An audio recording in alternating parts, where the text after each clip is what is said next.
Bom dia, gente! Que esse domingo que se inicia seja um domingo sensacional para você. Estamos começando aqui mais uma EBD e nós vamos dar continuidade ao nosso tema Cartas Vivas. Lembrando que esse tema foi escolhido para que nós possamos absorver os ensinos e colocar nas nossas vidas em prática para que sejamos cartas vivas que as pessoas possam ler e ver Cristo, ver Deus, ver espiritualidade.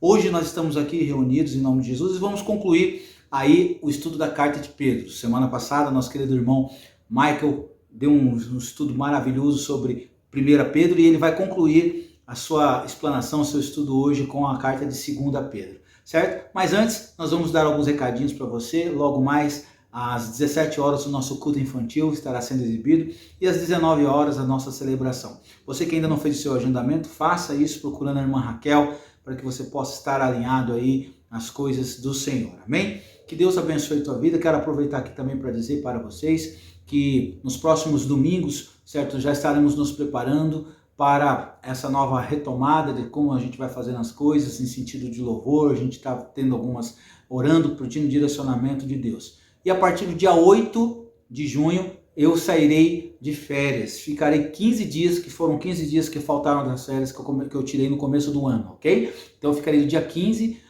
dia 8 até o dia 22, certo? Tirando esse período de descanso com a minha família. Que Deus abençoe a tua vida. Vamos louvar ao Senhor nesse momento, colocando diante do Senhor as nossas vidas, para que a nossa manhã comece. E eu espero que você, em nome de Jesus, aprenda com a carta de 2 Pedro, e em nome de Jesus, amém? Vem, esta é a hora da adoração. Vem dar a Ele o teu coração.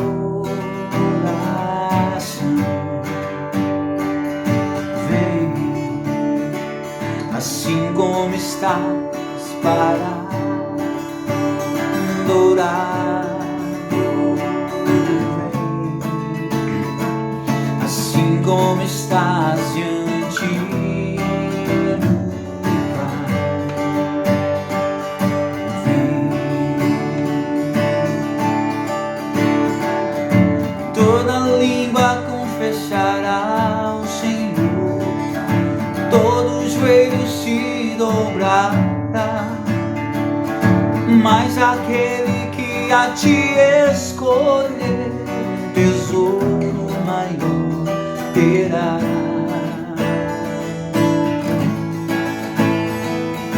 Toda língua confessará o Senhor, todo joelho se dobrará,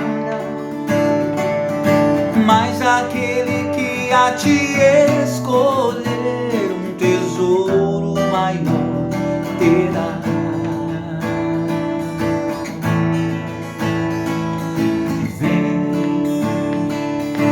Esta é a hora da adoração.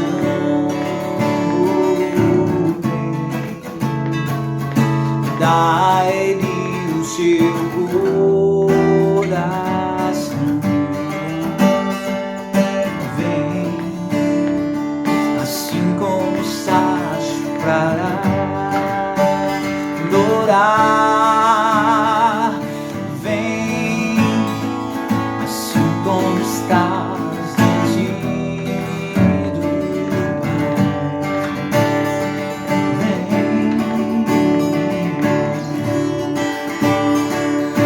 toda língua confessará ao Senhor, todo joelho se dobrará, mas aquele que a ti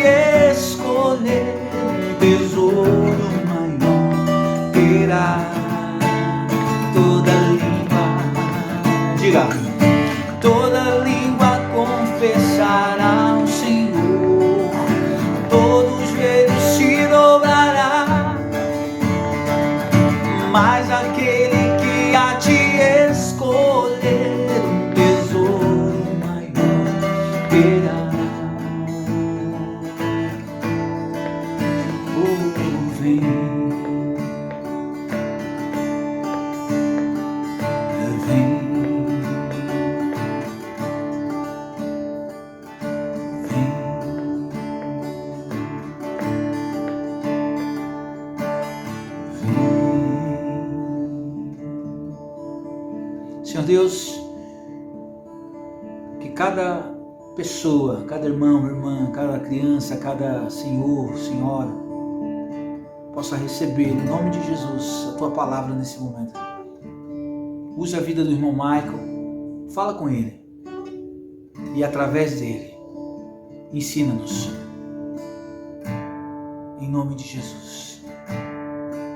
Que esse novo tempo nós possamos aprender com a Tua palavra o que o Senhor deseja. Guarda os desempregados, guarda os enfermos. Colocamos diante do Senhor a vida do Renato. Colocamos diante do Senhor, ó Pai, a vida da irmã Conceição. Colocamos, ó Deus, diante do Senhor a vida do Jô, a vida da Marciene, da Lua, e de todos aqueles que estão enfermos, ó Pai. Abençoa a vida do irmão Jair, da Elza, que estão passando por esse momento. Guarda-os em nome do Senhor Jesus. É a nossa oração. Guarda a Adriana, a Karina, a Letícia. É o que nós te pedimos em nome de Jesus. Amém. Amém. Tenha um momento abençoado com a palavra em nome de Jesus. Paz! Graça e paz aos amados irmãos, como vocês estão? Eu desejo que todos vocês estejam bem. A nossa aula de hoje será sobre a segunda epístola de Pedro. E esta epístola ela tem algumas características bastante interessantes quando comparadas às características da primeira epístola. Pedro, na sua segunda epístola, ele traz consigo uma estrutura de escrita, uma estrutura de linguagem, uma estrutura de narrativa que é diferente da estrutura encontrada na primeira epístola.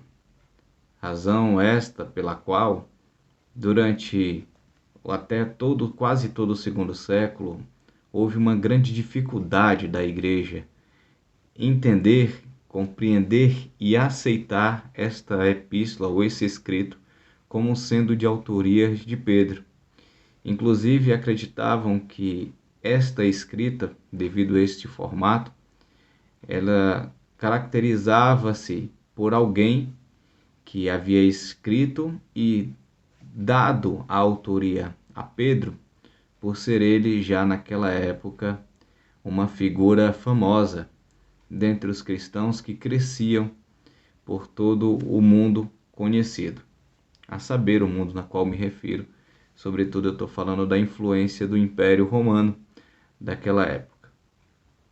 Mas, passado esse período de rumores, passado esse período em que as bases dessas narrativas elas eram questionadas pelos teólogos da época, pelos eruditos da época, que viam nessa estrutura de linguagem da segunda epístola bem mais elaborada, um grego bem mais polido no que se refere à primeira epístola, ultrapassado essa discussão. Então, houve uma aceitação de que se tratava de fato de Pedro, que havia descrito esta carta. E o que dificultava também esta carta era o fato de, diferente da primeira, ela não descrever para quem ela estava enviando. Porque quando você descreve para quem está enviando esta carta, existe aí um rastro investigativo para poder ter um princípio de datação. É por isso que nós dizemos que os escritos eles são de uma data X a uma data Y. Não existe uma data concreta, de fato, olha, foi naquele ano em que foi escrito. Mas existe uma possibilidade de escrita em virtude dos eventos. E a Bíblia está cheia disso, né? No Antigo Testamento, normalmente isso era datado pela vida dos reis. No ano que morreu o rei, no ano em que nasceu outro rei, no ano em que aconteceu tal situação com Israel. Então isso fazia com que os registros históricos eles pudessem datar um período, datar uma época. E o que não aconteceu na segunda carta de Pedro. Mas isso já é, como disse, ultrapassado. Foi de todo um contexto já dos dos teóricos, dos pais da igreja, a compreensão e a interpretação de que a segunda epístola ela realmente tinha autoria de Pedro, né? Há alguns que ainda hoje têm as suas dúvidas com respeito a isso, mas essa é uma outra história para podermos contarmos em uma outra aula. Hoje nós vamos falar desta carta, do conteúdo dessa carta, e ela traz também na sua estrutura um contexto mais abrangente no que se refere a ter uma dicotomia, se eu posso usar esse o termo, na condição de averiguação da verdade. Ela nos traz uma situação onde a falsidade, ou aquilo que é falso, ele em contato com a verdade, ele passa então a desaparecer ou a ser refinado pela verdade. Seja isso na ação, seja isso no ensinamento. E a verdade que nós conhecemos é Jesus Cristo. Enquanto quando Jesus ele adentra nessa história, ele então faz com que aquilo que é falso desapareça. Então, vamos orar pedindo a Deus para que nos abençoe nesses próximos minutos, onde nós estaremos estudando a segunda epístola de Pedro. Vamos orar. Pai, em nome de Jesus, nós te somos gratos por podermos ter, ó Pai, a Bíblia como, ó Deus, um livro no qual nós podemos aprender sobre a Tua vontade, sobre Ti. E termos, Deus, esse aprendizado calcificado, ó Deus, ter esse aprendizado amadurecido diante da nossa comunhão com Jesus Cristo. Com esta relação, ó Pai, que nos leva a ter uma intimidade e um conhecimento contigo. Através do Espírito Santo, Senhor, neste momento, ó Pai, eu oro e peço a Deus que o Senhor abençoe cada um que está vendo esta aula, seja em qualquer período do tempo e do espaço. Abençoe-os em nome de Jesus, porque Tu és, ó Deus, o dono do tempo em todo o tempo. Abençoa cada um em nome de Jesus. Amém. O capítulo 1 do livro da segunda carta de Pedro, lembrando aqui que Pedro só tem 3 capítulos, fica facinho de a gente ler, dá para ler em 10, 15 minutos e lendo pausadamente, com toda tranquilidade. E o capítulo 1, ele nos traz uma reflexão bastante interessante, no que se tange a um equilíbrio em que nós precisamos ter entre a divina graça que é dada pelo Senhor e os esforços que nós temos relacionado a essa graça que nos é dada. Eu convido você para observar aí, com calma, o que Pedro descreve na segunda epístola, no capítulo 1. Nós vamos ler aqui do verso 3 ao verso 8. Observe aí o que diz Pedro na segunda epístola, no capítulo 1, do versículo 3 ao versículo 8. Ele diz assim, olha: visto como pelo seu divino poder nos tem sido dado todas as coisas que conduzem à vida e à piedade, pelo conhecimento completo daquele que nos chamou para a sua própria glória e virtude, pelas quais nos tem sido doado as suas preciosas e muito grandes promessas, para que por elas vos torneis coparticipante da natureza divina, livrando-vos da corrupção das paixões que há no mundo. Por isso mesmo, vos reunindo toda a vossa diligência, associai à vossa fé a virtude, com a virtude o conhecimento, com o conhecimento o domínio próprio, com o domínio próprio a perseverança, com a perseverança a piedade, com a piedade a fraternidade, com a fraternidade o amor. Porque estas coisas, examinando-vos e em vós aumentando faz com que não sejais nem inativos, nem infrutíferos no pleno conhecimento do nosso Senhor Jesus Cristo. O que Pedro ele está trazendo aqui nesta descrição, o que ele falava aqui, a congregação na qual ele descrevia esta carta, ele traz uma realidade em que nós podemos contextualizar com os dias atuais. A Bíblia, ela é viva e eficaz e atualizada, porque nós conseguimos aplicar ela em todo o tempo. A Bíblia, ela é viva. Não à toa que ela é chamada também de cartas vivas, porque conversam conosco. E neste primeiro capítulo, ele diz que, visto como pelo seu divino poder, nos tem sido doada todas as coisas que conduzem à vida e à piedade pelo conhecimento completo daquele que nos chamou para a sua própria glória e virtude. Observe essas palavras de Pedro, que ele diz que o nosso conhecimento, ele é dado por Deus, ele é uma graça. A graça é tudo aquilo que nós não poderíamos ter e temos. A graça, ela é algo que é dado, nós não conquistamos. Diferentemente do nosso conhecimento acadêmico, que nós nos especializamos em algum tipo de assunto diante de um estudo na faculdade, diante de algo que nós temos uma inclinação para obtê-lo, a graça, ela é dada sem que nós tenhamos qualquer mérito sobre ela. E esta graça, que é dada por Deus, ela tem a capacidade de fazer com que nós tenhamos o conhecimento pleno.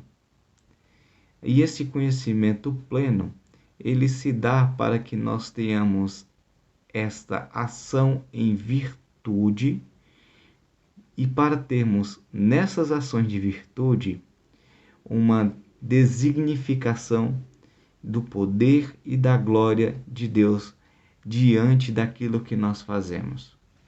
Deixa eu ir com calma e explicar isso daí. Vocês lembram que quando Jesus ele fala lá em Mateus e ele diz naquele momento em que as pessoas, ele está contando aquela parábola em que no dia do julgamento, naquele grande dia, muitos falarão para ele: Senhor, nós nunca te vimos. E ele diz assim: olha, benditos filhos de meu Pai, no dia que vocês deram de comer a alguém que estava com fome, beber alguém que estava com sede, que deram de vestir alguém que estava nu, que foram visitar quem estava doente ou preso, vocês fizeram a mim. E estas ações de virtude, então, demonstravam o Senhor Jesus, porque nós somos deles testemunhas. Nós somos testemunhas não oculares, porque nós não vimos o Senhor Jesus fazer estas coisas. Nós conhecemos através dos relatos. E este conhecimento, através dos relatos, esse conhecimento, através das experiências que temos mediante o Espírito Santo que nos liga com o Pai, faz com que nós testificamos. E quando testificamos estas coisas, nós então representamos o Mestre. E aí se compreende esta passagem de Pedro neste momento, que vou até inclusive repetir ela aqui no verso 3, versos 4 e verso 5. Olha só quando ele diz: visto como pelo seu divino poder nos têm sido doadas todas as coisas que conduzem à vida e à piedade pelo conhecimento completo que nos chamou para a sua própria glória e virtude, pelas quais nos têm sido doadas as suas preciosas e muito grandes promessas, para que por elas vos torneis co-participantes da natureza divina, livrando-vos da corrupção, das paixões que há no mundo. Verso 5. Por isso mesmo, vós, reunindo toda a vossa diligência, associai com a vossa fé a virtude, com a virtude o conhecimento. E daqui depois ele falando com conhecimento, o domínio próprio, com domínio próprio, a perseverança e assim por diante. Até no final, lá no versículo 8, quando no finalzinho do versículo ele diz que no pleno conhecimento do nosso Senhor Jesus Cristo. Então, quando nós conhecemos o Senhor, nós fomos levados para poder fazer as ações que Ele, através dos relatos e através da comunhão, nos ensina e nos inspira a fazer. E isso é dádiva, isso é dom de Deus, isso não é bondade sua, isso não é conhecimento adquirido numa faculdade de relações sociais, de qualquer que seja a natureza, de história, de filosofia, de matemática, do que seja. Isso é uma dádiva, é dada pelo Senhor. A intimidade e o parecer com Cristo é dado por Ele. Nós não adquirimos isso com os nossos méritos, certo? No segundo capítulo, agora passando aqui já para o segundo capítulo, a mensagem de Pedro aqui, nessa epístola, é um confronto, é uma lapidação, é uma peneira, né? Nós vamos aqui com essa mensagem ver um momento em que ele faz um refino diante do que acontecia com os falsos mestres, como acontece inclusive nos dias de hoje. Mestres falsos, pessoas de ensino falsos, existiram no passado, existiram no período de Cristo, existem nos dias atuais e existirão até que Cristo venha e então torne-se novo todas as coisas. Até lá, o falso ensino, ele existirá, certo? Mas olha só o que, então, Pedro ele diz aqui no capítulo 2, do verso 2 ao verso 9, ele vai dizendo, do capítulo 2, do verso 2 ao verso 9, ele vai dizendo assim, olha: e muitos seguirão as suas práticas libertinas, e por causa delas serão infamados o caminho da verdade. Também, movidos por avareza, farão comércio de vós com palavras fictícias. Para ele o juízo lavrarão a longo tempo, não tarda, e a sua destruição não dorme. Ora, se Deus não poupou os anjos quando pecaram, antes precipitando-os no inferno, os entregou a abismos de trevas reservados para o juízo, e não poupou o mundo antigo, mas preservou a Noé, pregador da justiça, e mais 7 pessoas, quando fez vir o dilúvio sobre o mundo de ímpios, e reduzindo as cinzas das cidades de Sodoma e Gomorra, ordenou-os à ruína completa, tendo-os posto como exemplo a quantos venham a vir impiamente. E livrou o justo Ló, afligindo-os pelo procedimento libertinos daquela insubordinados, porque este justo, pelo que via e ouvia quando habitava entre eles, atormentava a sua alma justa cada dia, por causa das suas obras iníquas daqueles. É porque o Senhor sabe livrar da provação os piedosos e reservar sob castigos os injustos para o dia do juízo. Pedro aqui está dizendo exatamente o seguinte: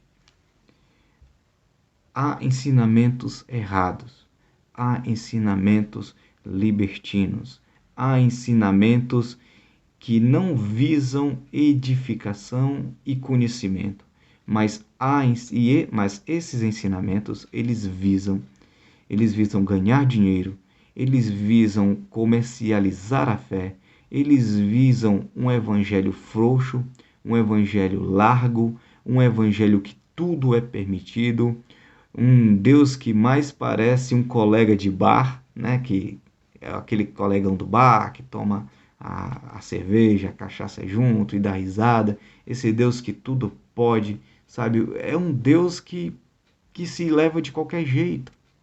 É um evangelho que hoje em dia associar-se a uma igreja é sinônimo de ser cristão. E este evangelho não é o evangelho de Cristo. O evangelho de Cristo, o evangelho do reino, ele é o evangelho que, sobretudo, anuncia a sua vinda. E a vinda do Senhor, ela tem uma característica bastante notável, que é fazer com que aquilo que é verdadeiro apareça, surja diante daquilo que é falso. E ele citou isso de muitas maneiras. Jesus ele citava isso, por exemplo, quando ele falava que naquela parábola que cresceriam juntos o joio e o trigo, e que o joio seria arrancado e lançado para a fornalha, para o fogo, né? Dando assim uma referência do juízo. Ele falava de diversas maneiras, que haveriam outros que viriam em seu nome, mas para que esses não deviam se dar ouvidos. E Jesus ele já alertava sobre isso. E isso acontece. E como é que nós vamos saber quem são esses que falam a verdade? A verdade é aquela verdade que liberta.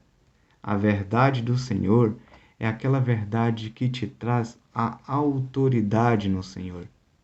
Não a autoridade em si mesmo, a autoridade no Mestre. Esta é a verdade. E hoje, em muitos lugares, hoje, ontem, hoje e amanhã, há muitas verdades que são verdades do próprio homem, que são verdades que são destiladas segundo as modas da época. Sabe, hoje parece que o cristão, ele precisa mostrar que ele tem um grande emprego, ele tem um grande salário, ele tem uma vida que não passa por dificuldades, para mostrar que ele é abençoado por Deus. Mas o evangelho do Senhor Jesus não é esse evangelho que está preso a essas questões do mundo. É o evangelho cuja nossa vida, o nosso pensamento, o nosso olhar está no céu. Como diz, nós somos cidadãos do céu, né? Eu tenho um irmão querido, o irmão Ricardo, que gosta de usar muito essa frase, cidadãos do céu. É viver aqui com a mente, com o coração, com o pensamento no céu. E para concluir aqui essa análise de Pedro, nós vamos então para o terceiro capítulo, que é exatamente esta purificação, que é a vinda do Senhor Jesus. Observa aqui o que ele diz lá no capítulo 3, do verso 8 ao verso 11.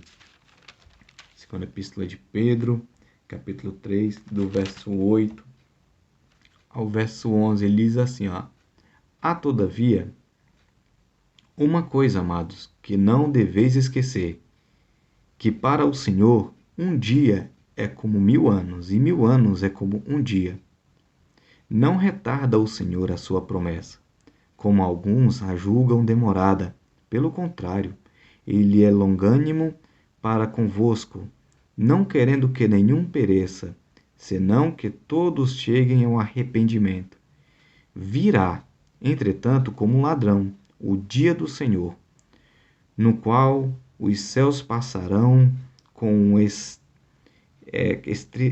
estrondo, e os elementos se desfarão, abrasados, também a terra e as obras que nela existem serão atingidas.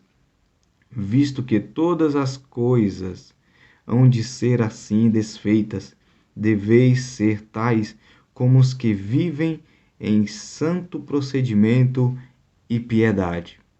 Agora, observa também o que ele vai dizer no versículo 14 e versículo 15. Ele diz assim, ó: Por esta razão, pois, amados, esperando estas coisas, empenhai-vos por serdes achados por ele em paz, sem mácula e irrepreensíveis, e tendes por salvação a longanimidade no Senhor Jesus.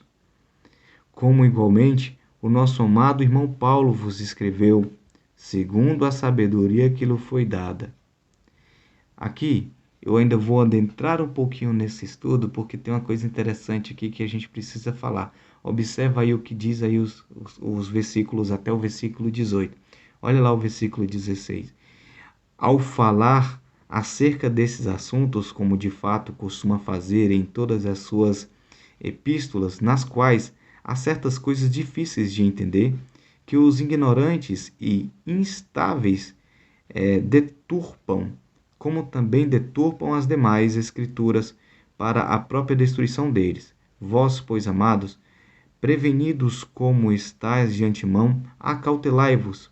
Não suceda que, arrastados pelo erro destes insubordinados, descaiam das vossas próprias firmeza. Antes, cresçai na graça e no conhecimento de nosso Senhor e Salvador Jesus Cristo, e ele seja a glória, tanto agora como no dia eterno. Aqui, Pedro, ele, nesses conjuntos de versículos, do 3 ao 11, do 14 ao 15, ele fala que o Senhor vem, e que quando o Senhor vier, que ele nos ache com um coração em paz e piedoso.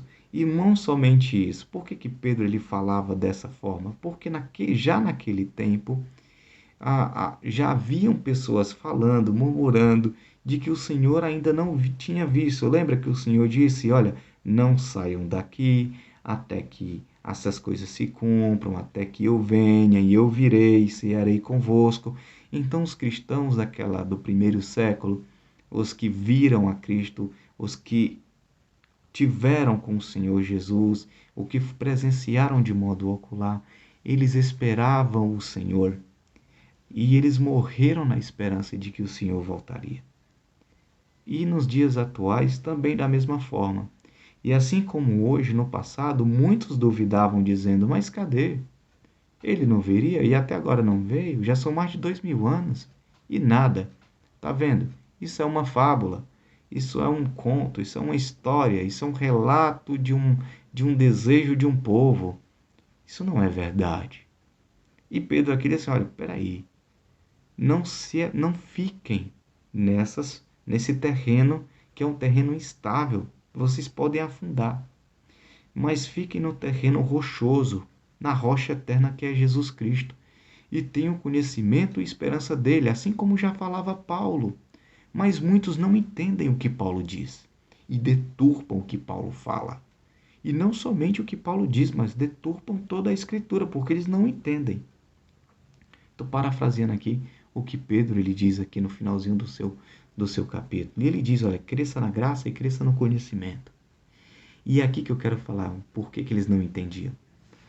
As escritas de Paulo, e eu gosto de falar sobre isso de modo muito particular, porque Paulo, eu acredito que no ambiente em que ele cresceu, ele teve experiências em um estilo de escrita que a história chama de estoicos. Então é muito provável, inclusive, e eu digo muito provável porque muitos acreditam nessa possibilidade, inclusive eu, que Paulo tenha trocado cartas com Sêneca, por exemplo, ou que Sêneca tenha sabido sobre as escritas de Paulo, e que Paulo tenha sabido sobre as escritas de Sêneca.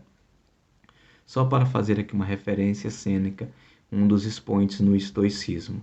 Não quero aqui dizer que Paulo ele era estoico na sua essência. Não, eu estou falando de estrutura de texto, eu estou falando de linguagem.